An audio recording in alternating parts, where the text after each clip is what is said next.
The argument was already burning when Marisol Vance stepped onto the upper landing of Heartstone Hall. She had been told to remain in the lower gallery until she was sent for. The under-butler had said so twice. The housekeeper had said so once, with a long look that suggested she said it to everyone the same way.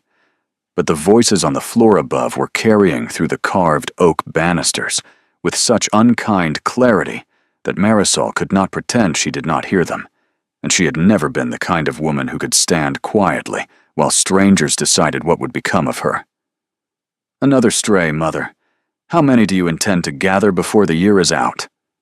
The man's voice was low, polished, and edged like a blade newly cleaned. Marisol did not need to see him to know he was a man accustomed to silences answering him. "She is not a stray, Garrick. She is a woman, and she is qualified." That voice was the dowager's, Lady Imogen Heartstone. The same voice that 4 days ago had crossed a muddy lane in the village of Briar Caldwell and asked Marisol gently whether she had eaten that day. Marisol had not. She had been counting, for the third time, the 11 shillings sewn into the hem of her traveling cloak. Lady Imogen had said, "Walk with me," and Marisol had walked. 3 days ago she had been sleeping in the loft, above a coaching inn's tack room. 2 days ago she had been offered a position, a roof, a door that locked from the inside. Yesterday she had cried into a basin of clean water for the first time in nearly a year, because the soap had smelled of lavender, and someone had simply handed it to her, without asking what she had done to deserve it. Today she was being discussed on the upper floor of a strange great house, as though she were a draft someone had failed to close out. "Qualified by whom?" the man said. "By her own report?" She walked into Briar Caldwell with a single trunk and no letters, no references, no prior household, no family connection in any directory I have consulted, and I have consulted them all. "You have consulted them all in 3 days. I have a great many things at my disposal, Mother. I have used them." Marisol's hand tightened on the banister. The wood was cold. Somewhere far below, a clock struck the half-hour, and a footman in the lower gallery cleared his throat as though to remind her that she was still meant to be standing under a portrait of someone's grandmother, and not creeping toward an argument that did not concern her. It did concern her. It concerned her a great deal. "Garrick," Lady Imogen said, and her voice was perfectly even.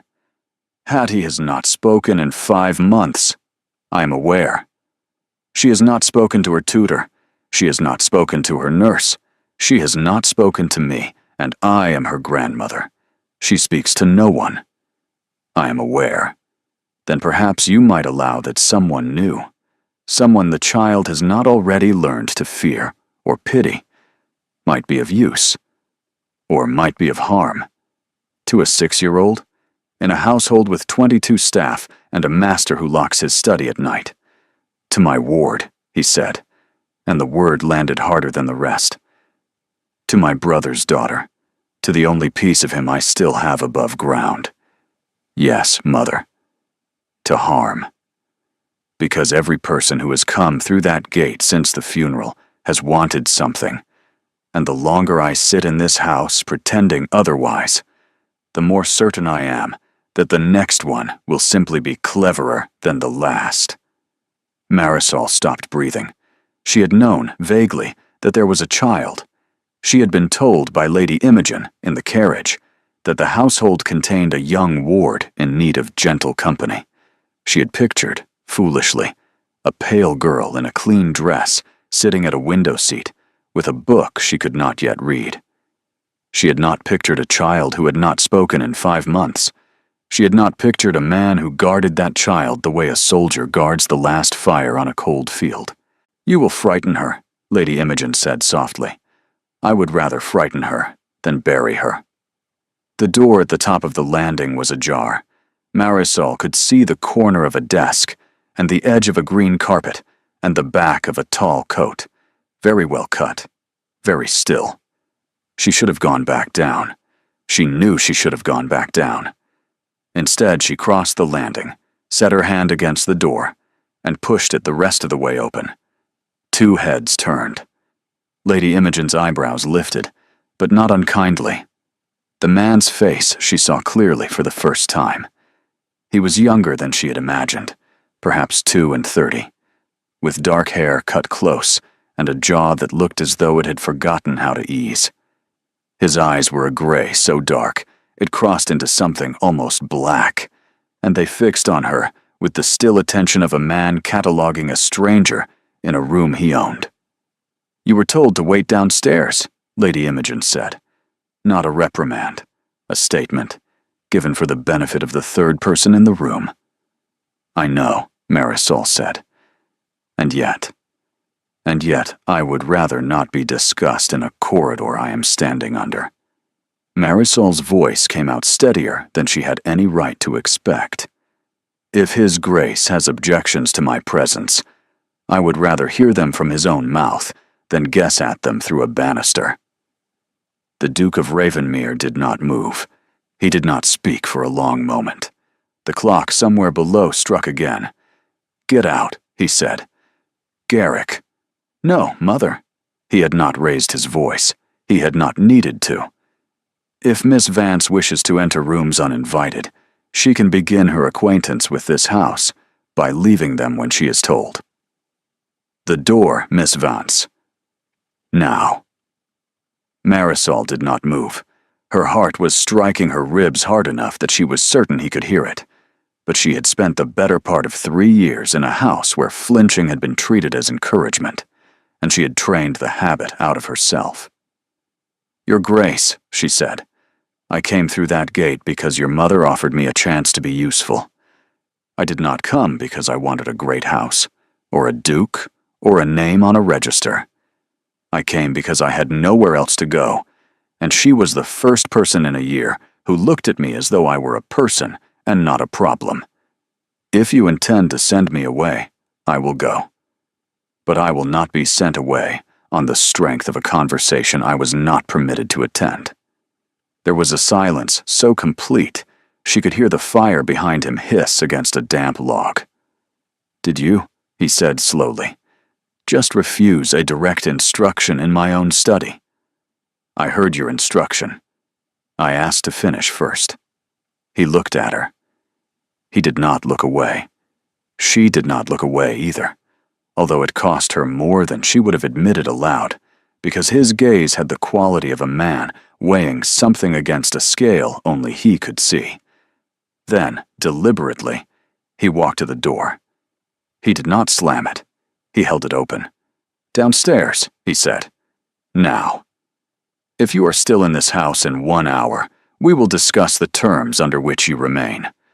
You will not enter a room I am in without permission again, Miss Vance. One misstep. Do I make myself understood?" It wasn't a question. "Perfectly, Your Grace," she said. She walked past him with her chin level, and she did not let herself shake until she had reached the lower gallery and the footman had carefully looked at the floor. When Lady Imogen came down at last, her face was schooled into something Marisol could not read. "He has agreed," she said simply. "You will serve as interim companion to Lady Hattie until a permanent governess is engaged. Mrs. Penhale will show you to your room and your duties. You will report to me on the child. You will not seek my son out, and you will not avoid him so visibly that the household begins to talk. Yes. You challenged him on your first hour, Marisol. Garrick does not forget challenges. He files them. I did not mean to be disrespectful." "I know," Lady Imogen said, and a tired smile crossed her mouth. "But you were anyway. That is going to make this complicated." The room she was given was small, clean, and infinitely more than she had hoped for. A narrow bed, a washstand, a door that locked from the inside. Marisol sat down on the bed and let herself breathe for the first time since the carriage. She had defied a duke on her first day in his house. She had no idea what he would ask of her next, and she had not yet laid eyes on the child she had been brought here to comfort. But she knew, with a cold, steady certainty, that settled somewhere behind her ribs and stayed there, that nothing under this roof was going to be simple. Mrs. Penhale knocked at 5:30 in the morning, and she did not knock twice. 30 minutes to wash and present yourself, Miss Vance. Staff take their breakfast at 6. You will be observed before you observe. Marisol was downstairs in 24 minutes, hair pinned, hands clean, the borrowed gray dress from Lady Imogen's woman pulling slightly across the shoulders. The servants' hall fell quiet when she entered. 20 pairs of eyes assessed her in the practiced second a household gives a stranger, and 20 pairs of eyes returned, with admirable smoothness, to their bread and butter. Mr. Caddick, the butler, did not look at her at all. He was a tall, narrow man, with the bearing of someone who had served the previous duke and disapproved of every change since. The cook nodded once, briskly. A young housemaid with red hair under her cap stared a fraction of a second too long, and then did not stare again. By 8, Marisol had been walked through the morning rooms, the linen cupboards, the menu books, and the supplier ledgers. "You will assist me with household correspondence," Mrs. Penhale said. "Until her ladyship determines, you are useful for more. Your principal charge is Lady Hattie. She takes her breakfast at 7 in the schoolroom. She has not eaten with company in 5 months. You will not address her unless she addresses you. You will not touch her. You will not speak of her mother. Are we clear, Miss Vance?" "Perfectly clear." "Good. The schoolroom is on the 2nd floor, west wing. The nurse, Mrs. Orry, will be present. You will sit, you will be quiet, and you will not be charming. Charming is what this child has been refusing for 5 months. We are past charming." The schoolroom was a long, sun-warm room with 3 tall windows and a fire that had been laid, but not lit. A low table held a porringer of milk and a small dish of stewed apple, untouched, a book of verses untouched, a worn cloth rabbit with one ear half unstitched, held tightly in the lap of the smallest person Marisol had ever seen sit so still. Hattie Hartstone was 6 years old. Her hair was the dark brown of wet earth, plaited back from a face that had clearly once been quick and was now careful in a way no child's face should be. She wore a dove-gray dress with a small black ribbon at the collar. Half mourning. 5 months in. Marisol sat down on the chair by the window, where Mrs. Orry had pointed without speaking.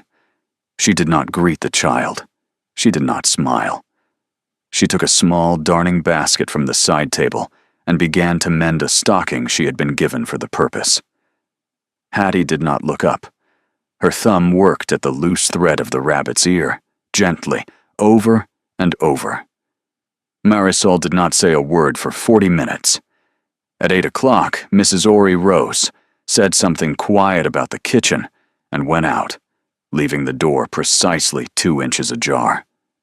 Marisol understood, because she had been a girl in a house where doors were left ajar for the same reason. Mrs. Orry did not yet trust her, but Mrs. Orry was prepared to test her. She heard, after perhaps 3 minutes, the soft scrape of the small chair. She did not look up. A small foot in a black slipper came into the edge of her vision, then a second foot, then a hand, smaller than her own had been at that age, set the cloth rabbit on the corner of the side table near Marisol's elbow, with the half-unstitched ear turned uppermost. Marisol kept her eyes on the stocking. She let 3 breaths pass. Then, without lifting her gaze, she set the stocking aside, picked up the rabbit, threaded a fresh length of gray thread, and mended the ear. 6 small stitches, a tiny knot. She bit the thread, smoothed the seam with her thumb, and set the rabbit back exactly where it had been placed. She picked up the stocking again. For a long moment nothing happened. Then the small hand reached out, took the rabbit, and drew it back into the small lap, and the small thumb moved over the new stitches, again and again, the way a person checks a thing they cannot quite believe is whole. Marisol's throat closed so hard she could not have spoken if she had been ordered to. The child said nothing, did not raise her face, but she did not move away either. When Mrs. Orry came back, the rabbit had been returned to the child's lap, and nothing had visibly changed in the room. Mrs. Orry's eyes flicked once to the rabbit, once to Marisol's face. Mrs. Orry did not speak, but when Marisol rose at noon to take her own dinner, Mrs. Orry held the door for her, which she had not done that morning. Lady Imogen was waiting in the small library after dinner. "Tell me," she said. She set the rabbit beside me. The ear was torn. I mended it. I did not speak. She took it back. Lady Imogen sat still for a moment. Then she put her hand briefly over her mouth and lowered it again, and said, in a voice that was not quite even, "She has not handed anything to anyone since her mother died." Marisol said nothing, because there was nothing safe to say. "Her mother was my younger son's wife," Lady Imogen said quietly. "Lillian. A summer fever. Quick. My son followed her 4 weeks later, on the road to London, in a carriage accident that should not have killed a man his age, and did. Hattie was in the house when news came of both. She was 5.5. She is 6 now, and she has not said a word since the night they buried her father. Garrick is her guardian. He is also a man who has buried 2 people in 1 season and has not yet remembered how to set down the spade." Marisol thought of the man at the door of the study, and she understood, for the first time, the particular flavor of his anger. "There is something you should know, Marisol." Lady Imogen's eyes were steady. "There is a matter concerning Hattie's mother that has not been settled. A matter from before her marriage. It is not yet the time to speak of it, but it will become the time. Do you understand?" "No, my lady." "Good," Lady Imogen said. "Honest. That will do for now." For 3 days, Marisol did not see the Duke at all. She rose at 5. She sat in the schoolroom from 7 until 11. She mended what was given to her, read aloud from a book of fables when Mrs. Orry indicated she might, and sat in silence when Mrs. Orry did not. Hattie set the rabbit on the corner of the side table on the 2nd morning and on the 3rd. On the 2nd morning, the rabbit had a fresh tear along the underside of one foreleg, which Marisol mended without comment. On the 3rd morning, the rabbit's left paw had been carefully torn at the seam. Marisol mended the paw. Hattie carried the rabbit back to her lap and pressed her face for 1 second into its fur. Marisol understood, on the 3rd morning, that she was being given a small daily commission by a child who had not yet decided whether the new woman in the schoolroom was real, and who was testing, by means of the rabbit, whether the new woman would be there again in the morning to mend the next thing. In the afternoons, Marisol worked through the household correspondence. On the 2nd afternoon, she found, in the supplier ledger, that the chandler had been billing for 40 pounds of beeswax candles, a quarter, and delivering 32. On the 3rd afternoon, she found a butter account that had been paid twice. She made a clean column of figures and laid it on Mrs. Penhale's writing desk, with no note attached. The next morning, the column had been returned to her, with 3 small marks in pencil at the margin, and a single line at the bottom in Mrs. Penhale's hand. Continue. On the 4th evening, she was alone in the small office adjoining the library, finishing a letter to a draper, when she heard a footstep in the corridor and knew, before she looked up, who it was. The Duke did not enter. He stopped in the doorway. He was still in his coat from the road, mud on his boots, his cravat loosened by 1/2 an inch and no more. "You are still here," he said. "Your mother gave me a position. I intend to fulfill it. Mrs. Penhale tells me you have found 2 errors in the supplier accounts in 3 days. 3 errors. The chandler. The butter. And there is a coal weight I would like to look at again before I commit to it." He did not come in. He did not leave. "My ward," he said, and his voice was lower now. careful in a way she had not yet heard. "Set a cloth rabbit on a table near you on Monday morning." Marisol set her pen down. "Yes, Your Grace. Mrs. Ori reports that Hattie has placed the rabbit in your hands every morning since. She has not placed it in my hands. She has placed it within my reach. There is a difference." He did not answer that for a long second. When she glanced up briefly, the corner of his mouth had done something it had not done in the study 3 nights ago. It was not a smile. It was the place on a face where a smile would have been, if the man's face had remembered how. "A difference," he repeated. "Yes." "Continue your work, Miss Vance," he said after a moment. "If you are still in this house at the end of the week, we will speak about a more permanent arrangement." He did not wait for a reply. She heard his footsteps move on down the corridor, and then she heard them stop, somewhere out of sight, for the length of 3 breaths, before they continued. He had paused. She did not let herself imagine why. She picked up her pen. Her hand was steady. The rest of her was not. The letter came on a Tuesday, with the second post, in a hand Marisol had hoped never to see again. She was in the small office, finishing the week's tally, when Mr. Caddick entered without knocking. That alone was unusual. "For you, Miss Vance," he said. "Brought by a private writer. The writer is gone." He did not wait. He set the letter on the desk and withdrew. He did not look at her face. Marisol was grateful for it, because her face had stopped pretending the moment she had seen the address. The hand was square, hard-pressed, slightly slanted to the right. She had watched that hand sign her mother's marriage register when she was 11 years old, and she had once, when she was 16, watched it strike her grandmother across the mouth for asking after the rent. She did not open the letter in the office. She carried it upstairs, locked her door, and broke the seal slowly, because she had promised herself on the night she left Carrowfield that she would never again do anything in that man's name with a shaking hand.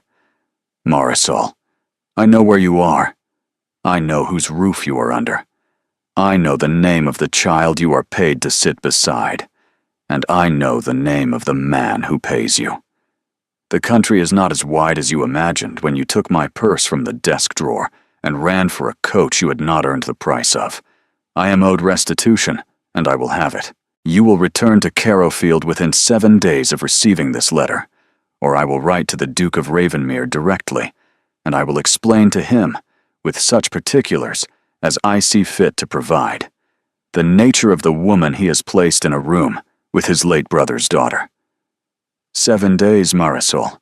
Come home before I send for you." Silas Brennick. She read it twice. Her hand was not shaking. She was, in fact, very still and very cold. And the cold had the quality of water going under ice, where the surface looks the same, but the thing beneath it has stopped. He had named Hattie. He had named the child. She folded the letter, put it in her pocket, and went down to the schoolroom, because it was 4 o'clock, and Hattie liked the window seat at 4 o'clock when the light came in, long across the floor, and Hattie had begun, in the last 3 days, to lay her head against Marisol's arm for a quarter of an hour at a time. Marisol was not going to take that quarter of an hour from the child today of all days. When Mrs. Ori came in at 5, Hattie had fallen asleep with the cloth rabbit beneath her chin, and one small hand in a fold of Marisol's skirt. Marisol carried the letter to Lady Imogen at 6:30. Lady Imogen read it once. She set it on the table between them. "This is your stepfather. My mother's second husband, yes. Carrowfield is what is left of my mother's family land, in his name since the marriage. And the purse you took, 48 pounds, and a silver ring that had been my grandmother's. The ring I have. The money is gone. I lived on it for 9 weeks before your ladyship found me. He is named Hattie. Yes, my lady. Then we tell Garrick. My lady, please. If he learns of this from anyone but me, he will believe I meant to hide it. You will not hide it. You will be in the room. I will tell him with you present." The Duke was in the long study at 7:30. He looked up when his mother entered, and he saw Marisol behind her, and he set the pen down carefully, the way a man sets down a thing that might shatter if he were not careful with it. Lady Imogen laid the letter on the desk, turned so her son could read it. He did not pick it up. He read it without touching it, as though touching it would put something on his hands. He read it a second time. He did not look at Marisol. "How long," he said, "have you known this man would find you?" "I did not know that he would. I knew that he might." "And you said nothing." "Your Grace, I did not believe." "You did not believe is not an answer in this house, Miss Vance." His voice had not risen. It had gone, instead, to a register so even and so cold that it was worse than shouting. "You did not believe is what people say when they have measured a risk on someone else's account. You sat in my schoolroom for 11 days with my brother's daughter, and you did not believe." "Garrick." "No, Mother. He has named the child. He has named Hattie by name in a letter to a woman who sleeps 2 corridors from her. Do you understand what kind of man writes a name in a letter like that? He's telling us he knows the doors. He's telling us he has measured the house." Marisol's hands were folded in her lap. She made them stay folded. "I understand what kind of man he is, Your Grace. I have lived with what kind of man he is for 7 years. I should have told your mother on the first day that he might pursue me. I told myself I had covered my road well enough. I was wrong, and the cost of my being wrong is sitting 2 corridors away in a dove-gray dress with a black ribbon at the collar. I will leave tonight if you wish it." He looked at her then for the first time. "You will not leave tonight," he said. "Your Grace. You will not leave tonight, Miss Vance, because if you leave tonight, you confirm to that man that he has only to write a letter to move you, and a man who has learnt that he can move you with a letter does not stop at letters." He stood up. "You will stay. Under conditions. You will not go beyond the inner park without an escort. Hattie does not leave the 2nd floor without me, my mother, or Mrs. Orry. Are we understood?" "Yes, Your Grace." "And, Miss Vance," he set both hands flat on the desk and leaned a fraction forward, "one more thing in this house that arrives at my door without warning. One more piece of your past that you decide on my behalf is too small to mention, and I will not put you out, because I will not give that man the pleasure of having moved you. But I will know, and you will know that I know, that you and I are not what we might have been." She had not, until that sentence, allowed herself to consider what they might have been. "Yes, Your Grace," she said. "Perfectly." He turned to the window and did not turn back. Lady Imogen rose, and Marisol rose, and they left him there with the letter on his desk and the brandy untouched. In the corridor, Lady Imogen put a hand briefly on Marisol's wrist and said, "Lo, he's more frightened than he is angry. Try to remember that." Marisol thought, "So am I," but she did not say it aloud. It was 4 days later that Mrs. Orry slapped a kitchen maid in the 2nd floor corridor, and Marisol learned that fear in this house wore more than one coat. She had come up early, because Hattie had been restless at her dinner.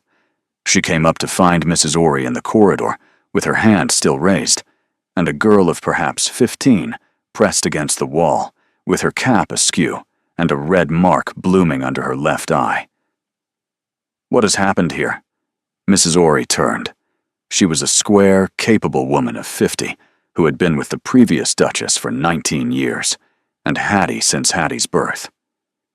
"This girl," Mrs. Orry said, breathing hard, "took something from the schoolroom."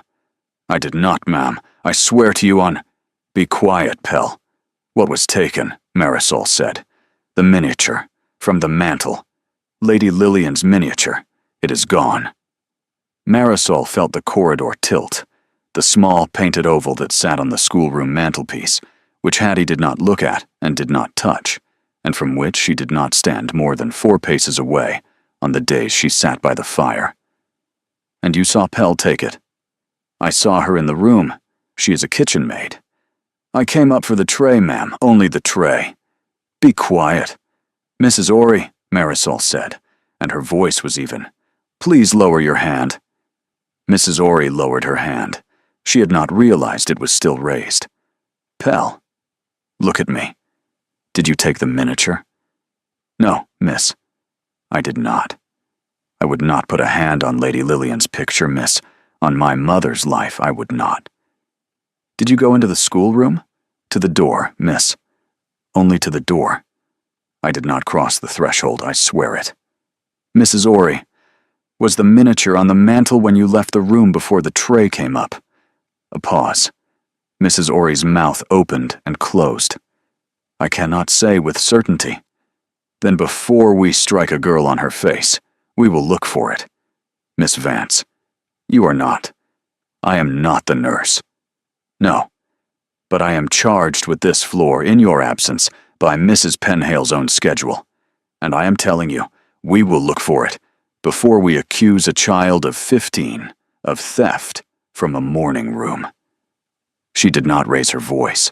She had learned at 16 that quiet was a thing some people heard better than shouting, and Mrs. Orry was, at heart, a fair woman who had been frightened by an empty mantel.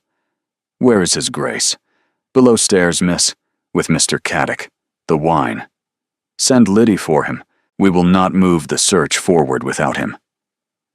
Marisol took Pell gently by the elbow, walked her 4 steps back from the wall, and put her own handkerchief into the girl's hand. Press this to your face. Do not speak until you are spoken to. You are not in trouble with me. The Duke came up the stairs 2 at a time.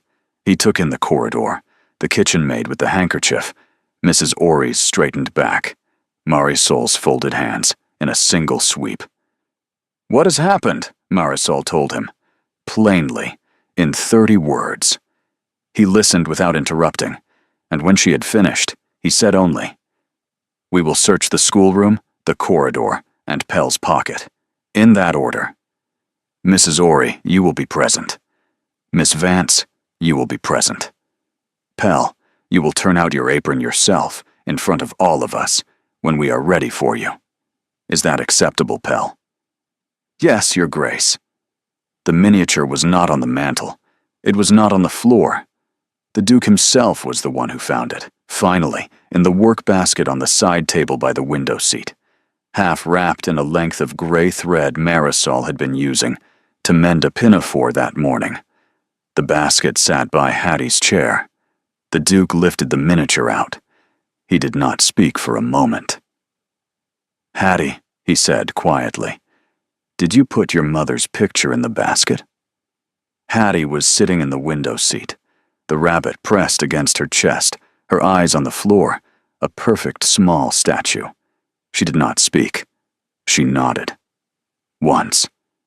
Why, my love? She did not answer. The Duke did not press her. He set the miniature back on the mantel with a careful hand, and he turned to Pell. Pell, you have been wronged in this corridor tonight. Mrs. Orry will apologize to you in the morning, in front of Mr. Caddick, when she has slept and is herself again. You will accept the apology, and you will continue in your post. And this will not be set against you in any account in this house. Is that acceptable to you? Yes, Your Grace. Then go to your supper. Liddy will walk down with you. When the corridor was empty, the Duke turned to Marisol. They stood 2 paces apart in the half-dark of the gas sconce. That was well done, Miss Vance. It was not done. It was begun. Mrs. Orry will not sleep tonight. No. Nor will I. He paused. Nor, I suspect, will you. No, Your Grace. He looked for a moment, as though he would say something else. He did not. He inclined his head, a fraction, and the kind of bow a man gives an equal in a corridor when there is no one to see him. Give it. And he went down the stairs. Marisol stood with her hand pressed flat against the wall. She had not realized, until that moment, that the wall was the only thing holding her up. 3 nights later, Marisol did not go to bed. At 10:30, she opened a fresh column of figures, and at 11, she opened a second. And at midnight, the small office was the only lit room on the ground floor of the house, except the long study at the far end of the east corridor, where she could see, under his door, the steady line of lamplight that meant the Duke had not gone to bed either. At midnight, she heard his step in the corridor. He stopped in her doorway. He did not come in. He had taken off his coat. He was in his shirt sleeves and waistcoat, his cravat gone entirely, and there was ink on the side of his right hand. "You work late, Miss Vance." "The chandler's account, Your Grace. I would like to have it ready for Mrs. Penhale in the morning." "Mrs. Penhale would forgive you a morning." "I would not forgive myself one." He almost smiled. She saw it. He looked away before she could be sure. "May I sit?" It was not what she had expected him to say. "Of course, Your Grace." He came in. He took the chair on the other side of the small desk. He sat with his elbows on his knees and his hands loose between them, and for a long moment he did not speak. And Marisol did not speak either, because she had learned at last that there were silences in this house, which were not empty and were not safe to fill. "My brother," he said, could make her laugh in 3 sentences. Lillian. He could be in a foul mood, and the worst kind of weather outside, and he would say 3 things to her over a breakfast tray, and she would laugh until she had to put down her cup. I am not a man who does that. I never was. But I used to sit at that table and watch him, and I used to think, well, he has the gift of it, and I have the rest, and between us, the family is not badly served. She did not say anything. Hattie laughed too in those days. She was a noisy child. She climbed. She fell. She brought worms in from the garden in her pinafore.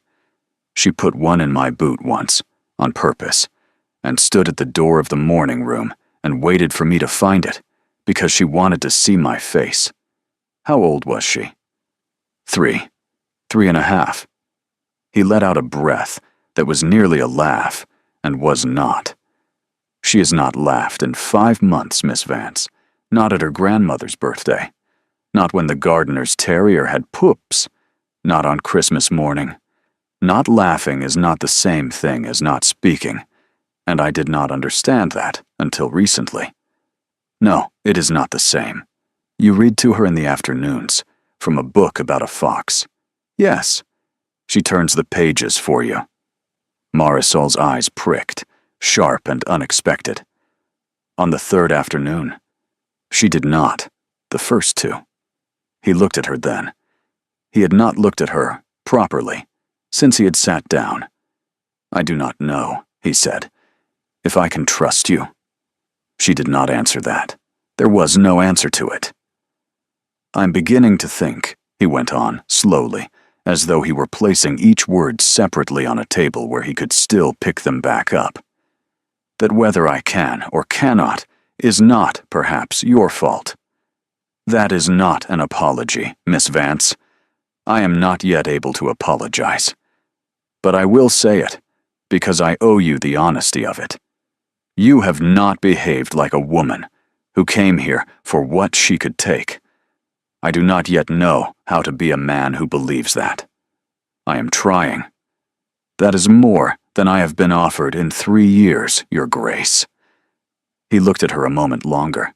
Something across the table between them had shifted, by a degree neither of them could name, and both of them, for that instant, knew it. Then, somewhere far down in the house, a bell rang. Once. Sharp. The night bell at the side gate. He was on his feet before she was. "Stay here," he said. "Lock this door." "Your Grace." "Lock it, Miss Vance, until I send word." He was already in the corridor. She sat alone in the lamplit office, with the ink drying on her pen and the column of figures unfinished, and she listened to the night bell ring a second time, and a third, and she did what he had told her to do. She locked the door. The night bell had been rung by a boy of 11 from Briar Caldwell, who had run 2 miles in the dark with a folded paper inside his shirt and arrived at the side gate with 1 shoe missing. He would not give the paper to Mr. Caddick. He had been told to put it into the hand of the Duke and no other. Marisol did not see the boy. She heard, at 20 minutes past 1 in the morning, the heavy door of the long study close at the far end of the east corridor, and then nothing for 19 minutes, and then she heard glass break. It was not a thrown glass. It was a glass set down too hard, on stone, by a man who had stopped knowing his own strength for 1 second. She did not unlock the door. He had told her to wait for word. The word came at 1:45, not from him, but from Lady Imogen, in a wrapper with her hair down her back and a candle in her hand. "Come, Marisol. Now. He's asking for you." She came. The long study at 2 in the morning was a different room. The fire was banked low. The lamps had been turned down. A single sheet of paper lay flat on the desk under the brightest of them. There was no broken glass to be seen. The Duke stood at the window with his back to the room. "Read it," he said. He did not turn. "Mother, give it to her." Lady Imogen handed her the page. It wasn't in Silas Brennick's hand. It was a printer's proof. A slip of cheap paper with the masthead of the Caldwell County Crier across the top, set in clean type, 3 columns wide. The headline read, "A Question for Hearthstone Hall." Marisol read the first paragraph and felt the room narrow to a corridor. It described, in measured language, a young woman of irregular character, now resident in the household of His Grace, the Duke of Ravenmere. The second paragraph described a particular incident from her 17th year in the village of Cowdray by Marsh, in which she was alleged to have entered into an irregular understanding with a married man of property.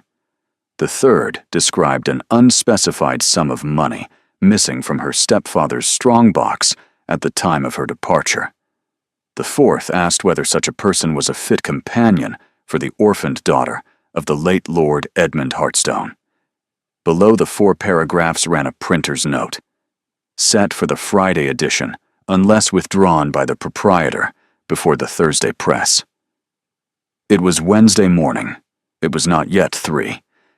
"It is a lie," Marisol said. Her voice did not sound like her voice. "The Cowdray paragraph. I was 17. The man was 38. He came to the house twice. He waited for me in the orchard a 3rd time.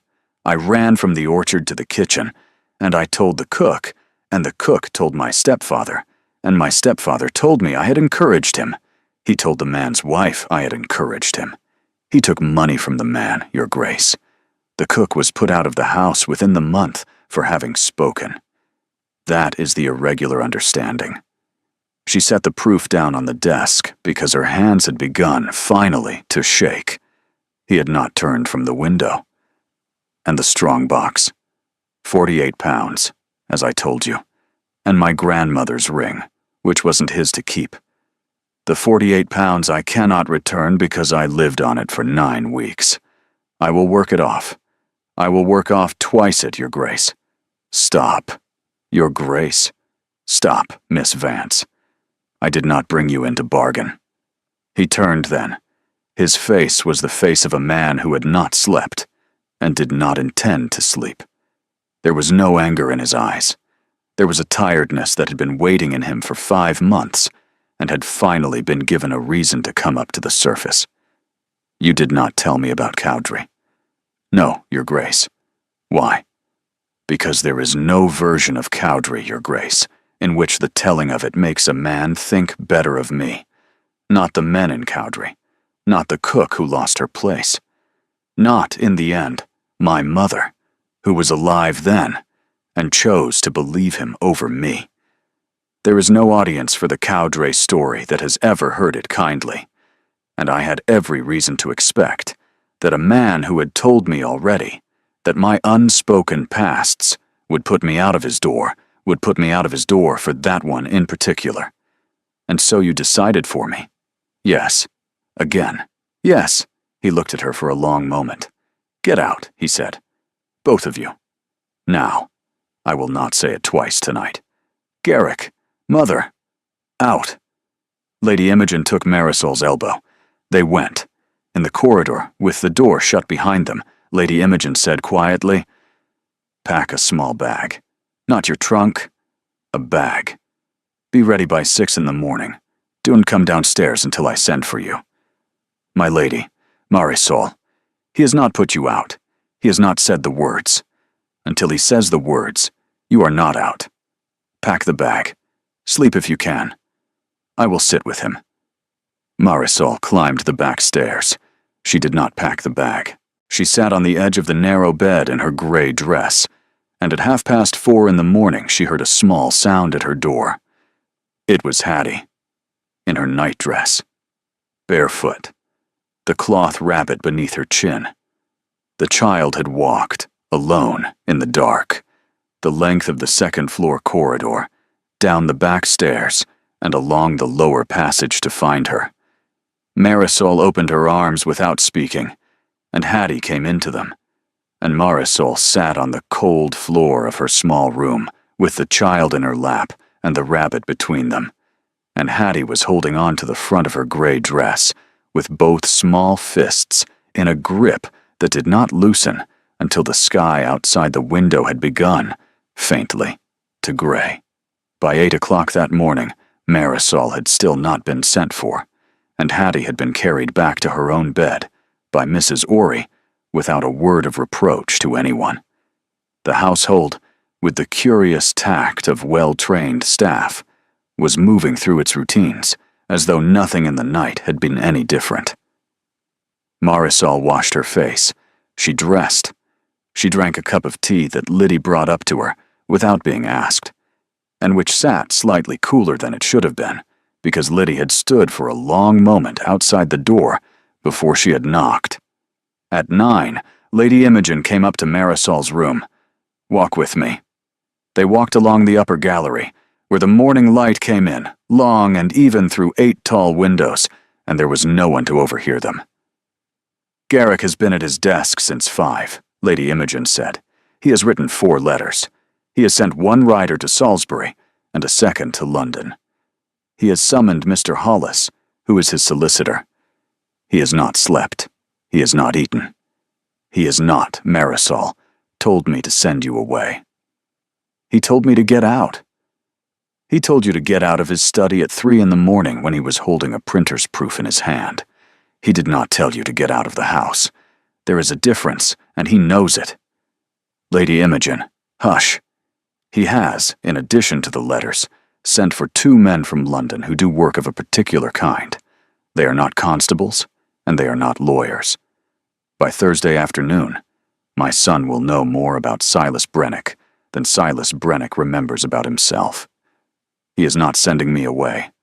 He has not yet found the words to say so to you, because he is a man who has spent 5 months building a wall around a child and a household and his own heart, and last night, a man he has never met reached a hand over that wall and named the child by name in a paragraph set for the Friday edition of a county paper. He is angry. He is not angry with you. The Friday paper did not appear. By Thursday afternoon, the proprietor of the Caldwell County Crier had withdrawn the entire column.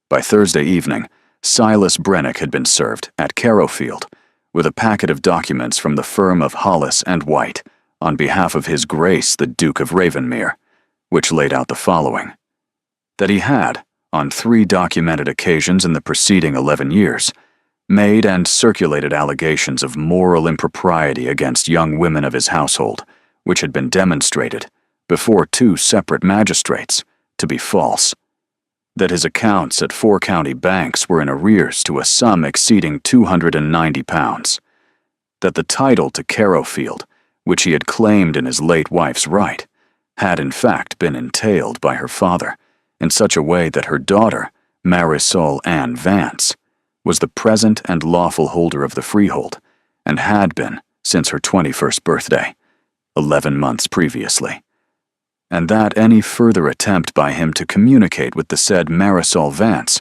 or to circulate any account of her character, would be met with the immediate prosecution of every one of these matters in every available forum. Marisol learned all of this on Friday morning in the long study from Mr. Hollis in the presence of the Duke, who stood at the window and did not interrupt. "You own Carrowfield," Mr. Hollis said. He said it twice because she had not appeared to hear it the first time. "Miss Vance, the freehold. You have owned it since your 21st birthday. Your stepfather has, in legal effect, been a tenant on your land for almost a year. He has been hoping, evidently, that you would not learn it in time. In time for what? In time to refuse to sign it back to him under any duress, real or threatened, which is what the Friday column was for." She sat still. She could not feel her hands. "You are saying that he did not write that paper to drag me back. He wrote it to make me sign." "That is precisely what I am saying." The Duke turned from the window. "Mr. Hollis, leave us, please." Mr. Hollis left. The door closed. The Duke crossed the room and stopped one pace from her chair. "Stand up, please." She stood up. "I owe you an apology I am not yet able to give properly. I will give it properly in a place that is not this room, and at an hour that is not this hour. Tonight, what I owe you is plainer. I told you 11 days ago that one more piece of your past kept back from me would be the end of us. I said us. I noticed it then. I have noticed it every day since. I was a man speaking out of fear, and the cost of that fear was that you spent 4 hours last night on the floor of a small room with a 6-year-old child in your lap because you did not believe you would be permitted, in this house, to come down the corridor for help. I am ashamed of that. Your Grace, Garrick, Your Grace, I cannot. You can. You may. Tonight. In this room. Once. Once, Marisol. Please. Garrick, she said. The single use of his name moved something across his face that she did not have a word for. "Thank you," he said. He did not touch her. He did not step closer. He went back to his desk, and he sat down, and he said in the quiet voice she had heard in the corridor on the night of the miniature, "There will be a second matter. There is always a second matter with a man like that. Be ready." The second matter came on a Sunday, by way of a letter that was not, this time, addressed to the Duke or to Marisol, but to Lady Imogen, and which contained, in 3 lines, the only sentence Silas Brennick had ever written that frightened Marisol more than the first. The child's mother was not the woman the late Lord Edmund believed her to be. Ask her who Lillian Carrow was before she was Lillian Hartstone. Ask and decide whether the present arrangement at Hartstone Hall is one a court would call fit. Lady Imogen read the letter twice. Then she walked into the small library where Marisol was reading aloud to Hattie from the book about the fox in the snow, and she sat down on the window seat, and she waited until Marisol had finished the chapter. "Hattie, my dearest," Lady Imogen said gently, "will you sit a little while with Mrs. Orry? Your grandmother needs Miss Vance for a quarter of an hour." Hattie looked up from the rabbit. She looked at Marisol. She looked at her grandmother. She did not move. She slid off the window seat. She crossed the 4 paces between her seat and Marisol's chair. She climbed into Marisol's lap, the rabbit beneath her chin, and she put her small hand flat against Marisol's collarbone, and she said, in a voice rusty from disuse and small as a thrush, "Don't go, Mama." The room went still. Marisol did not breathe. Lady Imogen did not breathe. Hattie said it again, just as small, just as certain. "Don't go." Marisol's arms closed around the child without her permission. She heard, far away, her own voice say, "I'm not going. I am not going anywhere, my darling. I am here." She heard Lady Imogen, softly, begin to weep without sound, the way a woman weeps who has waited 5 months to weep. The door opened. The Duke had been in the corridor on his way to speak to his mother about a matter that no longer mattered. He had heard, through the open door, his brother's daughter speak for the first time in 22 weeks, and he had heard the words she had used, and he had stopped on the threshold with one hand on the doorframe. Hattie did not turn to him. She pressed her face into Marisol's shoulder. The Duke crossed the room. He sat down on the window seat, and he set his elbows on his knees, and he watched Marisol hold his ward with a look on his face that Marisol could not have described if she had been given a year to try. It was not pride. It was not gratitude. It was the look of a man who had been holding a closed door for 5 months, and had at last, in a moment he had not chosen, set his weight against the wrong side of it, and felt it open. When Hattie was asleep, an hour later, the Duke rose. He came around the chair quietly. He did not touch the child. He touched, with the back of one finger, the edge of Marisol's sleeve where Hattie's small hand was clenched in it. Marisol. Garrick. Will you walk with me? The Rose Walk. Tonight. I have something I should have said to you a great while ago. Yes. He did not say what the third letter had contained. Lady Imogen, when he had withdrawn, came and knelt by the chair and put her hand on Marisol's knee and said only, "It is nothing that changes what just happened in this room. We will speak of it tomorrow. Tonight is yours." That night, at 9:30, Marisol walked with the Duke down the long gravel path between the old yews to the Rose Walk, where the late summer roses were still heavy on the canes, and the air smelled of warm wood and faint smoke from somewhere a long way off. He did not take her hand. He walked beside her with his hands behind his back, and he did not speak until they had reached the stone bench under the white rose his grandfather had planted in the year of his father's birth. "I'm in love with you," he said. He did not look at her. He looked at the white rose. "I've been in love with you, I think, since the night of the miniature, although I did not know the word for what I felt that night, and I would not have used it if I had. I am telling you tonight because my brother's child called you Mama in a small library this afternoon, and because you did not correct her, and because I do not want you ever, for the rest of your life, to be corrected on that point. I am asking Marisol only whether, if I asked you a question at a more proper hour, with a ring my mother will choose because I am not to be trusted to choose one, you would say yes." She turned to him in the dusk under the white rose, and she put both her hands gently on either side of his face, and she said, "Ask me now. I do not want the proper hour. I want this hour. Ask me now, Garrick." He looked at her, and the expression that crossed his face in the failing light was the expression of a man who had spent 5 months bracing for a blow, and who had at last understood that the blow wasn't coming because there had never been one. He asked her. She said yes. He kissed her.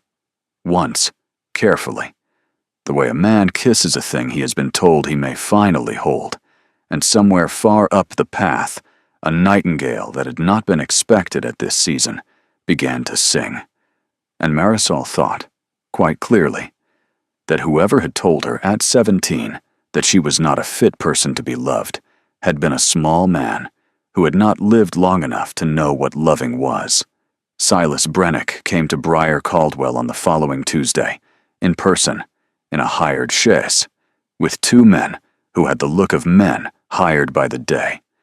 He took rooms at the Black Hart Inn on the village square. He sent, on the Wednesday morning, a written request to Hartstone Hall for a private interview with His Grace, the Duke of Ravenmere, on a matter of family delicacy. The Duke's reply was delivered to the Black Hart by a footman in livery, in front of 9 villagers and the innkeeper, and it was read aloud, at Brennick's insistence, by the innkeeper, because Brennick wished to demonstrate that he had nothing to hide. The reply was 3 sentences. "I will meet you in the village square at noon on Thursday, in the open air, before whatever public chooses to attend. I will not meet you in private on any matter. If you do not appear, the matter will be closed by my hand, and you will not be invited to reopen it." By 1:15 on the Thursday, the village square at Briar Caldwell held more people than it had held at the harvest fair. Mr. Hollis stood at one corner with a black leather case. Lady Imogen stood at another with her hand on Marisol's arm.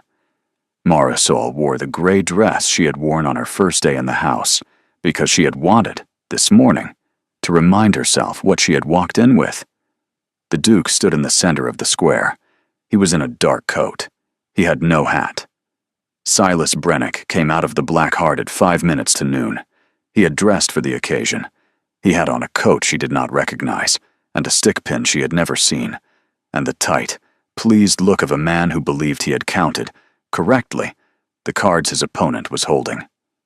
"Your Grace," he said. He bowed too low. "I am glad of the public setting. There are matters which—" "Mr. Brennick." The Duke did not raise his voice. The square was so quiet, a child 2 rows back could be heard breathing. "I will speak first. You will listen. When I have finished, you will be invited to speak, and you will be heard in the same silence in which you are about to hear me. Is that acceptable to you?" The pleased look faltered. "Of course, Your Grace." "Mr. Hollis."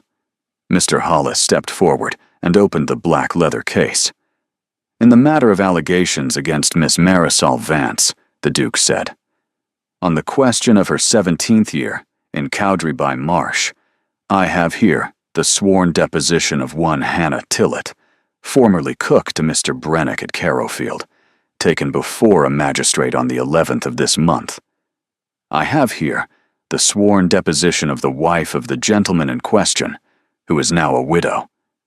I have here the receipt, in Mr. Brennick's own hand, for 40 guineas paid to him by the gentleman on the night Miss Vance was alleged to have entered into an irregular understanding.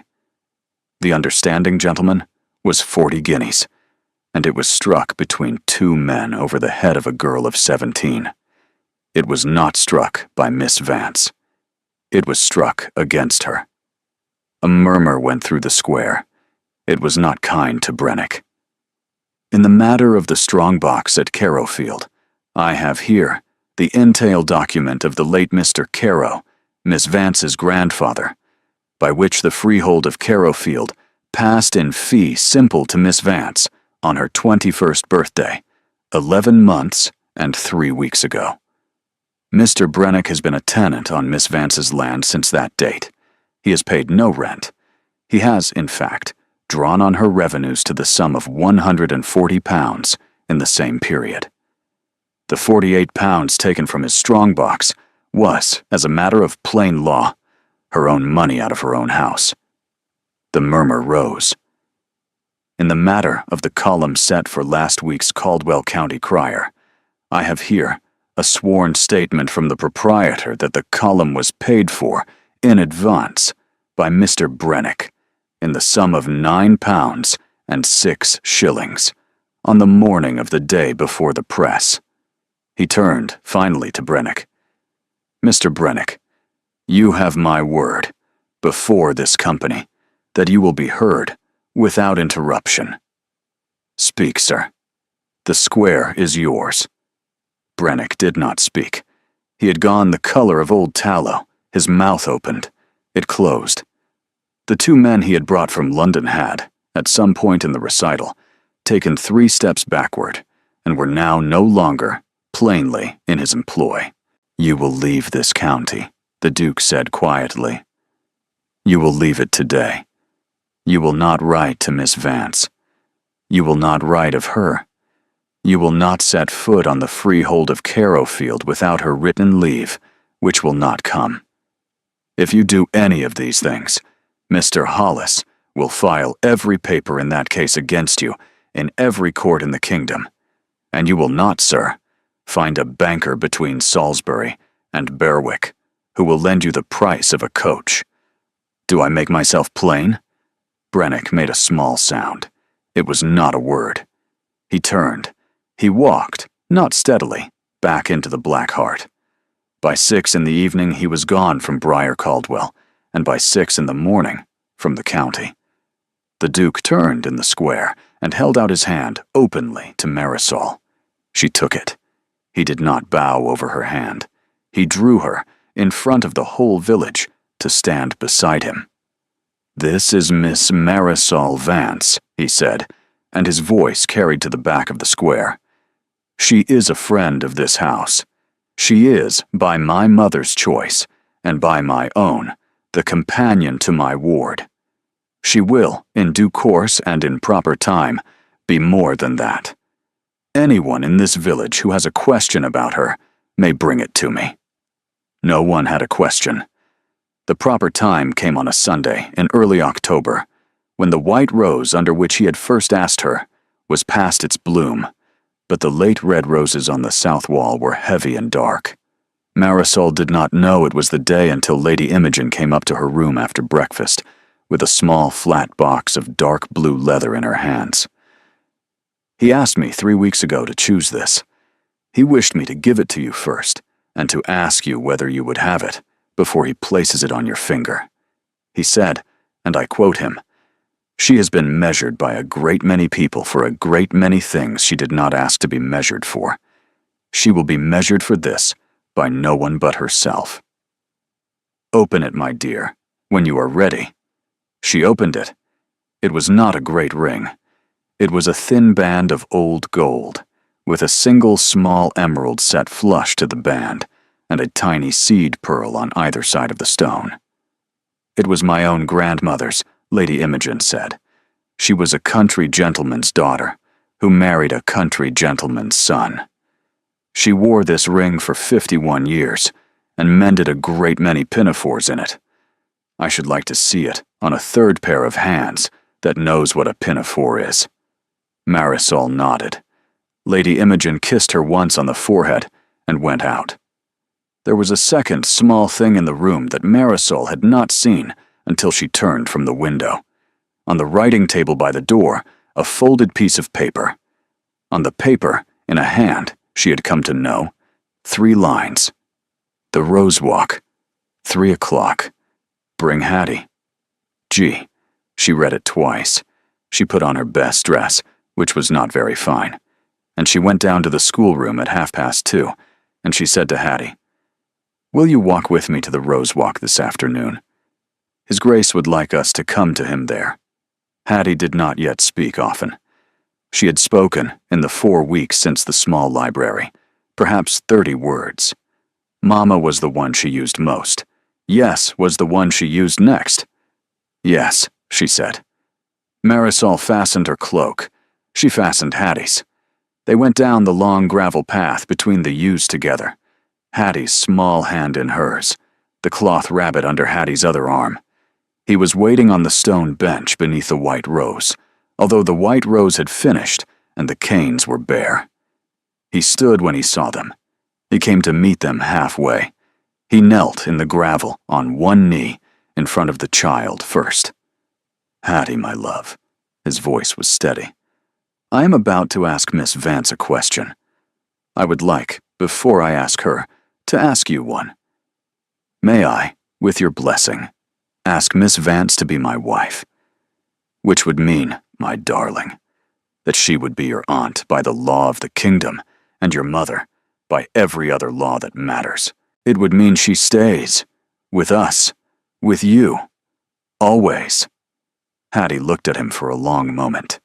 Then she put the cloth rabbit carefully into his hands. "Yes," she said.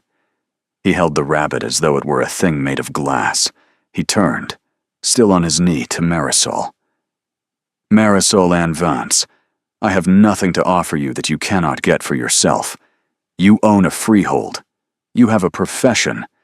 You have a 6-year-old child who has chosen you, by the only choice a child of 6 is permitted to make, and who would follow you across the kingdom on her own 2 feet, if you asked her to. You do not need me. I am asking, in full knowledge, that you do not need me, whether you will have me. I am asking before this child, who will hold me to it, and before my mother, who is watching from the morning room window, although she has been told not to. I am asking before the white rose, which my grandfather planted in the year of my father's birth. I am asking, Marisol, please." She did not let him finish kneeling alone. She knelt down in the gravel in front of him. She took the rabbit from his hands and set it in Hattie's, and she put her hands over his hands, and she said, "Yes, Garrick. Yes, of course, yes. Stand up, my love. The gravel is hard, and the child is watching." He laughed. He had not laughed, that she had heard, in 5 months. He laughed in the Rose Walk at 3 o'clock on a Sunday in October, and Hattie, on the gravel beside them with the rabbit pressed to her chest, looked from his face to Marisol's face, and Hattie laughed too, a small, rusty laugh, the first laugh in 26 weeks, and the three of them on their knees in the gravel under the bare canes of the white rose laughed together. And somewhere up at the morning room window, a woman of 63 years pressed her palm flat against the glass and wept without sound for the first happy reason in a great while. The ring fitted as though it had been made for her. It had not been made for her.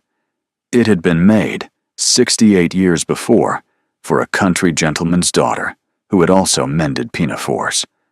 Marisol thought, looking down at the small green stone in the late October light, that perhaps that was the same thing.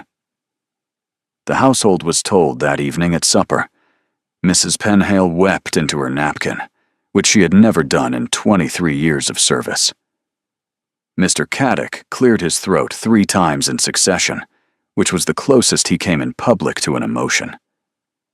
Lady Imogen brought Marisol, after supper, into the small library.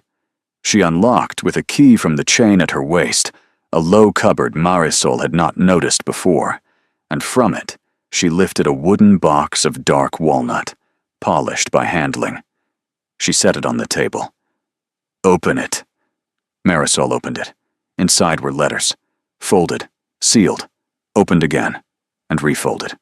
Some new, some yellowed, 31 of them. 31 women, Lady Imogen said quietly. Across 19 years. Some I helped through one bad winter, some I placed in households. Some I gave a coach fare and a name to write to in London. 2 I helped to leave husbands the law would not have let them leave. All of them knew what I was doing, and chose to allow me to do it, and chose to write back when their lives had become their own. My husband knew. He helped. Garrick, until you, did not know. I told him last week. He has asked me whether he might continue what I have done, with you, on a larger scale. I have said yes, if you say yes. Yes, Marisol said. She did not need to think. Lady Imogen closed the box. Then we are 32, she said. And we begin again, with a different door. 8 months after the Rose Walk, on a morning in June, Marisol Hartstone, Duchess of Ravenmere, woke in the tall east bedroom of Hartstone Hall, with the early light coming in long across the foot of the bed, and the sound, far off, of a small voice in the corridor singing something tuneless and pleased to a cloth rabbit. Garrick was already awake. He was lying on his side watching her, with the still attention she had first seen on his face in the doorway of his study in another life, and which now meant something entirely different. "You are staring," she said, without opening her eyes. "I am. It is uncivil. I know. What time is it? 6:15. She has been up since 6. She is teaching the rabbit a song. It is, I suspect, an original composition." Marisol smiled into the pillow. "Stay there," he said. 5 more minutes. She will not come in. She has been instructed, by your authority, and not mine, that the door does not open before the 6:45, and she keeps your laws. She keeps everyone's laws now. She is a small magistrate. She sentenced the undergardener to read 3 pages of the Fox book aloud yesterday because he had stepped on a snail. A guilty verdict. He did step on the snail. She laughed. She had not, in the year she had been at Carrowfield, and the 7 years before that, laughed easily in the morning. She laughed easily now. The work of the box, as she and Lady Imogen had come to call it between themselves, had grown. There were now 4 women in residence at Carrowfield, which Marisol had reopened with her own freehold and her husband's blessing as a quiet house for women in need of a season's safety and a trade to take with them.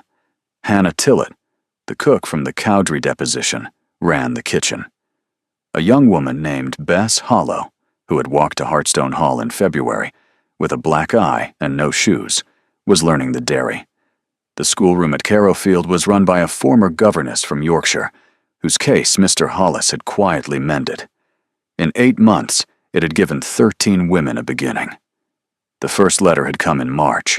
It was from Pell, the kitchen maid who had been struck in the corridor on the night of the miniature. Pell had, on Marisol's recommendation, been moved the following spring to a household in Bath, and had been, 4 months later, promoted from kitchen to under-housekeeper, which at her age was unheard of, and was now, the letter said, walking out with a respectable young man who kept a small bookshop in the town, and had told her, on their second walk, that he liked a girl who had read the books on her own shelf. I would not have come to Bath, Your Grace, if you had not spoken to Mrs. Penhale for me. I would not have spoken to the young man, Your Grace, if I had not learned, in your house, that a girl is allowed to speak first, if the speaking is true. I am very well. I am very glad. Your servant always, Eliza Pell. Marisol had laid the letter down on the breakfast table, and she had wept into her napkin, and Garrick had, without comment, put his hand on the back of her chair, and Hattie had said, around a mouthful of toast, "Mama is happy crying. It is all right." It had been all right. It was all right now, in the June morning, with Hattie singing in the corridor, and Marisol thought about the girl in the muddy lane in Briar Caldwell, who had been counting 11 shillings into the hem of her cloak, and she thought about the woman that girl had become, and she thought that the distance between the two was the length of one offered hand and one stubborn child, and one man who had learned to set down a wall he had not known he could carry any other way. Garrick reached for her hand under the coverlet. "Marisol." "Yes." "What are you thinking?" "That defying you on the upper landing was the best thing I have ever done in my life. I shall have it engraved." "On what?" "On the ring. Inside." "There is no room inside the ring." "Then on the white rose." "The white rose will not bear engraving." "Then on Hattie's rabbit." "Now you are blaspheming." He laughed. She turned in the early light and laid her hand against the side of his face, and she said, "Ask me once a year, Garrick, for the rest of my life. Ask me, on a morning like this, whether I would do it again, and I will tell you yes.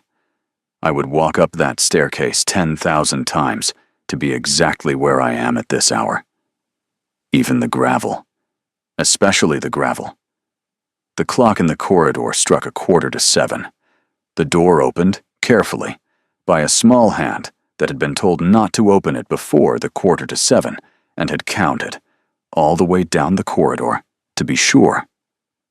Hattie came in with the rabbit, and a slightly crooked plait, and one slipper on the wrong foot, and she climbed up onto the bed, without invitation, because the household had decided, between itself some months previously, that the 7:15 was the family hour, and the family hour did not require an invitation. "Mama." "Yes, my darling." "The rabbit knows a new song. Then we must hear it." The rabbit's new song was tuneless and pleased, and went on for some time, and Hattie sang it with great seriousness into the cloth ear that Marisol had mended on her second morning in the house, and Garrick lay on one elbow and watched the two of them with the look on his face that Marisol had first seen in the small library on the Sunday Hattie had spoken, and which she had now, at last, the word for. That, Marisol thought, is what it looks like when a man stops being afraid. if you have stayed with Marisol and Garrick and a small girl with a cloth rabbit, until this hour, thank you. Thank you for choosing, in a quiet evening of your own life, to listen to a story about a woman who walked up a staircase she had been told not to walk up, and a man who learned that the people who deserve our trust are very often the ones we were most certain, on the first day, that we should never give it to. Thank you for believing that a child's first word, after a long silence, is worth waiting for, and that the small kindnesses we do for the people who cannot yet do anything for us in return are very often the things that come back to us in unexpected hands, in unexpected springs. If this story has reminded you that defiance, at the right hour, can be a kind of love, and that love, at the right hour, can be a kind of courage, I would like very much to hear so in the comments. Your presence is the reason these stories are written. Until the next one finds us, be brave at the doors that matter, and be gentle with the people on the other side of them. Good night.